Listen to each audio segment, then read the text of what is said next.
আসসালামু আলাইকুম। ফারহানা রান্নাঘরে আপনাদের সবাইকে আমি ওয়েলকাম জানাচ্ছি। আজকে আপনাদের জন্য আরেকটি মজাদার পালং শাক দিয়ে সিলভার কাপ মাছ দিয়ে এবং আলু দিয়ে একটি আমি চচ্চড়ি করে দেখাবো। তো আমার এই চচ্চড়ি রান্নাটি দেখতে হলে অবশ্যই আমার ফুল রান্নার ভিডিওটি দেখতে হবে। চলুন এবার বেশি কথা না বলে মূল রান্নায় চলে যাই।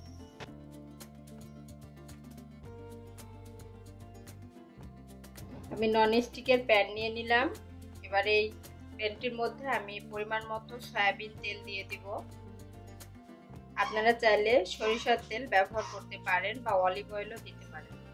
এই রান্নাটায় সাধারণত পেঁয়াজটা একটু বেশি পরিমাণ লাগে, তাহলে পেঁয়াজের কারণে স্বাদ আরও বেড়ে যায়। তো আমি পেঁয়াজ দিয়ে দিলাম এখানে 1 কাপ পরিমাণ মতো, আর 6-7টার মতো আমি কাঁচামরিচ 2 টুকরো করে ফালি করে নিয়েছি দিয়ে দিলাম। স্বাদ অনুযায়ী লবণ, 1.5 চামচ মতো জিরা গুঁড়া, এটা কাঁচা জিরা গুঁড়া, 1/4 চামচ হলুদ গুঁড়ো, সামান্য একটু ধনিয়া গুঁড়া। বা সব উপকরণগুলো ভালোভাবে হাত মেখে নিব। এই রান্নাটা সাধারণত আমি হাতে মেখে রান্না করি। আমার কাছে এবং আমার হাজবেন্ডের কাছে খুব মজা লাগে এই রান্নাটি, তাই মাঝে মধ্যে আমার বাসায় এই রান্নাটি আমি করে থাকি। এখানে কোনো বাটা মশলা আমি ব্যবহার করি না, আপনারা চাইলে দিতে পারেন। খুব ভালোভাবে হাত দিয়ে মাখিয়ে নিতে হবে এবং মাখানোর সময় একটা অন্যরকম ফ্লেভার আসে, আমার কাছে সেই ফ্লেভারটি খুবই ভালো লাগে। মাখানো হয়ে গেছে। এখানে আমি 1 মুঠো পালং শাক ছোট ছোট টুকরো করে ভালোভাবে ধুয়ে একটি জালিতে রেখে দিয়েছিলাম যেন পানিটা ঝরে যায়। এবার আমি সেই ধুয়ে রাখা পালং শাকগুলো সেই মাখানো মশলার মধ্যে দিয়ে দিলাম। এবার মশলার সাথে ভালোভাবে পালং শাক মাখিয়ে নিতে হবে, এমনভাবে যেন মনে হবে যে এখনই মনে হয় আধা সিদ্ধ হয়ে গেছে। এই রান্নাটা সাধারণত আমি তেলাপিয়া মাছ দিয়ে করে থাকি, তো আমার বাসায় এখন তেলাপিয়া মাছ নাই, তাই আমি আজকে সিলভার কাপ মাছ দিয়ে রান্না করব। আপনারা চাইলে অন্য যে কোনো মাছ দিয়ে এই রান্নাটি করতে পারেন, তবে আমার কাছে বেশি মজা লাগে তেলাপিয়া মাছ, কারণ তেলাপিয়া মাছটা একটি তৈলাক্ত। ওর তেলাপিয়া মাছ ভাজার সময় যে তেল বের হয় সেই তেলটাতেই কিন্তু তরকারির স্বাদটা আরো বেড়ে যায়। মাখানো হয়ে গেছে। এ পর্যায়ে এখানে আমি ছোট সাইজের 2টো আলু এইভাবে পাতলা করে আমি কেটে ধুয়ে রেখেছিলাম দিয়ে দিলাম। এবার ভালোভাবে আলুটা এবার পালং শাকের সাথে মেখে নিব। মাখাতে মাখাতেই দেখুন আমার পালং শাক থেকে পানি বের হয়ে গেছে। তাই এমন ভাবে মাখাতে হবে যেন মনে হয় যে পালং শাক সেদ্ধ হয়ে গেছে অলরেডি। এখানে এই রান্নাটা আমি খুব একটা পানি ব্যবহার করি না। এই যে হাতে মেখে থাকা যে মশলা বা তেলটা থাকে, সেই হাতটা ধুইতে যতটুকু পরিমাণ পানি লাগে আমি সেই পরিমাণ পানি এই তরকারিটায় দিয়ে থাকি। আপনারা দেখে বুঝতে পারলেন আমি কতটুকু পানি ব্যবহার করলাম।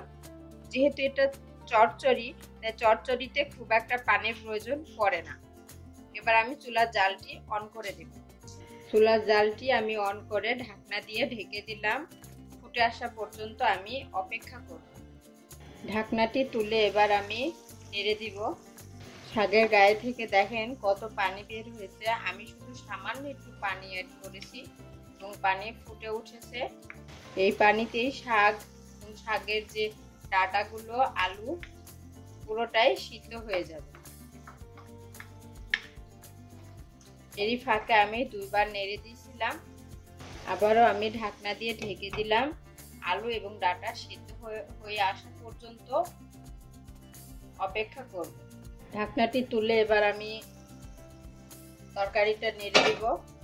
পানি প্রায় শুকিয়ে গেছে এবং আলু আর ডাঁটা দুটোই সিদ্ধ হয়ে গেছে। এবার আমি পাশের চুলায় কড়াইটি নামিয়ে রেখে দিব। যে পাত্রে আমি মাছগুলো ভেজে নিব সেই পাত্রটি আমি চুলার উপরে দিয়ে গরম হওয়া পর্যন্ত অপেক্ষা করছি। কড়াই গরম হয়ে গেছে। এবার আমি পরিমাণ মতো সয়াবিন তেল দিয়ে দিলাম। তেলটা কড়াইয়ের চারিদিকে এইভাবে আমি ছড়িয়ে দিচ্ছি। তেল গরম হয়ে গেছে। এখানে আমি আমার পছন্দ মতো মাছের টুকরো করে নিয়েছি। আপনারা চাইলে আপনাদের পছন্দ মতো টুকরো করে নিতে পারেন। আর এখানে আমি সিলভার কাপ মাছ ব্যবহার করছি, আপনারা চাইলে অন্য কোনো মাছ ব্যবহার করতে পারেন। আর সামান্য একটু লবণ, হলুদ আর শুকনো মরিচ দিয়ে আমি 10 মিনিট মেরিনেট করে রাখছিলাম। সেই মেরিনেট করা মাছগুলো আমি এবার তেলের মধ্যে দিয়ে দিব। এই সময় খুব সাবধানে তেলের মধ্যে মাছগুলো দিবেন, না হলে যে কোনো একটি দুর্ঘটনা ঘটে যেতে পারে।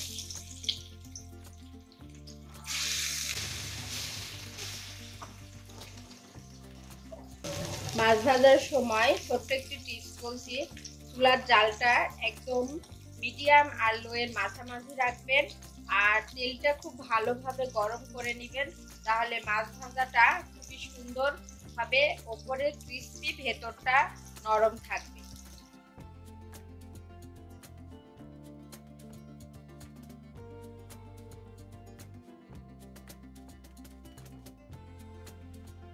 মাছগুলো পুরোপুরি ভাজা হয়ে গেছে, আপনারা চাইলে আরো লালচে করে নিতে পারেন। আমি হালকা একটু বাদামি রং করে ভেজে নিলাম। এবার চুলা থেকে মাছ ভাজা কড়াইটি আমি নামিয়ে নিচ্ছি। এবার ওই যে আমি পালং শাক আর আলু আমি 90% সেদ্ধ করে পাশের চুলায় নামিয়ে রেখেছিলাম, এবার এই পালং শাকের মধ্যে আমি ভাজা মাছগুলো দিয়ে দেব। ভাজা মাছগুলো আমি পালং শাকের মধ্যে দিয়ে দিলাম এবং ভাজা তেলগুলো দিয়ে দিলাম।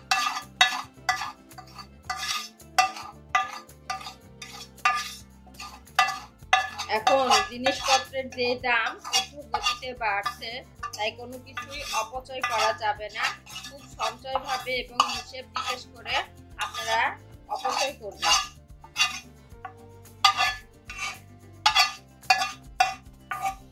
এবার 5-6 মিনিট আমি একটু মাছ দেওয়ার পরে রান্না করে নেব। এ পর্যায়ে এসে তেলে রাখা জিরা গুঁড়ো আমি দিয়ে দিলাম, আবারও আমি নেড়ে দেব আর একটু আমি পানিটা টেনে নিব। আমার এই রান্নাটি যদি আপনাদের ভালো লেগে থাকে অবশ্যই আমার ইউটিউব চ্যানেলটি সাবস্ক্রাইব করবেন, পাশে থাকা বেল আইকনটি ক্লিক করবেন এবং ফেসবুক পেজটি ফলো করবেন। পালং শাক আপনারা কে কিভাবে রান্না করে পরিবারের সদস্যদের খেতে দেন সেটা যদি কমেন্ট করে জানান, তাহলে আমি আপনাদের মতো ট্রাই করতে পারি। আর আমি যে এইভাবে পালং শাকটি চচ্চড়ি করলাম, আপনারা যদি আমার রান্নার সেম প্রসেসে বাসায় ট্রাই করেন অবশ্যই আপনাদের রান্নাটিও অনেক সুস্বাদু হবে। রান্নাটি প্রায় শেষ পর্যায়ে আমার রান্না হয়ে গেছে। এবার চুলার জালটি আমি অফ করে পরিবেশন করে আপনাদের দেখাচ্ছি। চুলা থেকে নামিয়ে আপনাদের পরিবেশন করে আমি দেখাচ্ছি। আমার রান্নাঘরে এখন শুধু পালং শাক আর পালং শাকের ঘ্রাণ। এত মজার এই তরকারি রান্নাটি আপনারা বাসায় অবশ্যই ট্রাই করবেন। পরবর্তী আবার কোনো রান্নায় আপনাদের সঙ্গে আমার দেখা হবে। সে পর্যন্ত আপনারা সুস্থ থাকুন, ভালো থাকুন। আল্লাহ হাফেজ। আর সবাই আমাদের জন্য দোয়া করবেন।